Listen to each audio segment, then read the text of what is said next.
അടിച്ച് പൊളിച്ചു വെച്ചാൽ സൂപ്പർ ഇടി വെച്ചാൽ സൂപ്പർ ഇടി. ആ പോലീസ് സ്റ്റേഷനൊക്കെ പൊളിക്കണം, പൊളി കാണണം, അടിപൊളി.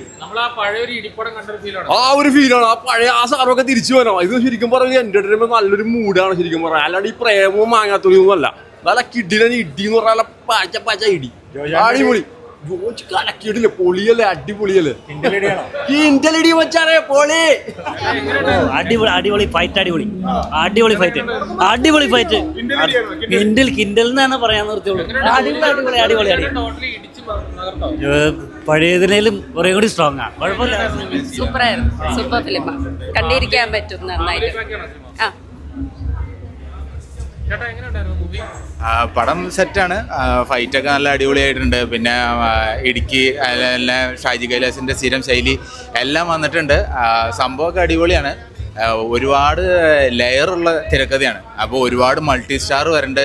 എല്ലാവർക്കും കറക്റ്റ് സമയം കൊടുത്തുണ്ടോയെന്ന് ചോദിച്ചാൽ അങ്ങനെ അതിൻ്റെ ഒരു ബുദ്ധിമുട്ടുണ്ട്. അപ്പോൾ ചെറിയൊരു ഫിനിഷിംഗ് ഓർ എനിക്ക് തോന്നി.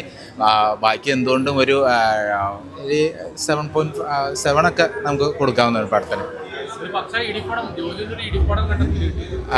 അതിലെ അതിൻ്റെ കൂടെ തന്നെ ഫാമിലി സെൻറ്റിമെൻറ്റ്സും ഉണ്ട് ഒരുപാട്. അപ്പോൾ നമ്മൾ ഫസ്റ്റ് ഇടിയാണ് കാണിച്ചിട്ട് തുടങ്ങണമെങ്കിലും പിന്നെ അതൊരു ഫാമിലി സെൻറ്റിമെൻറ്റ്സിലേക്ക് പോകുന്നുണ്ട്. ഫൈറ്റ് പിന്നെ ത്രില്ലിങ് ഒരു പ്രതികാര കഥയാണ്. അപ്പോൾ ആരാണെങ്കിൽ ജീവിതത്തിൽ തകർക്കാൻ നോക്കി കഴിഞ്ഞാൽ തിരിച്ചും പ്രതികാരം ചെയ്യും. ജയിലും കോടതിയൊക്കെ മാത്രമല്ല, പക്ഷേ ശിക്ഷ കിട്ടും. പക്ഷേ ജീവിതത്തിൽ ഒരാളെ തകർക്കാൻ പറ്റില്ല.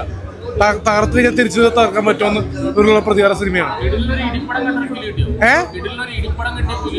കിട്ടി. കാരണം ജോർജിന്റെ ഒറിജിനത്തിന് ശേഷം നല്ലൊരു ഗംഭീര മാസ് ക്ലാസ് എന്റർടൈനർ ആണ്. നല്ല മൂവിയായിരുന്നു, എനിക്ക് ഇഷ്ടപ്പെട്ടു. ജോജോ ചേട്ടൻ്റെ അടുത്താണ് ചോദിക്കാനുള്ളത്, എങ്ങനെ ഇത് സാധിക്കുന്നു? അടിയാണെങ്കിൽ പൂരടി, മൂപ്പർക്ക് ദേഷ്യം വന്നാൽ ഞങ്ങൾക്കും ദേഷ്യം വരും, സങ്കടമാണെങ്കിൽ ഞങ്ങൾക്ക് സങ്കടം വരും. അടിപൊളി. ഉണ്ട് ഉണ്ട് ഉണ്ട്. അടിപൊളി മൂവിയായിരുന്നു, ഇഷ്ടപ്പെട്ടു. ഫാമിലി ഇച്ചിരി വയലൻസ് ഉണ്ട്, അതൊക്കെ കണ്ടിട്ടാണ് വരുന്നതിൽ കുഴപ്പമില്ല. നല്ല കിൻഡിലിടി തന്നെ.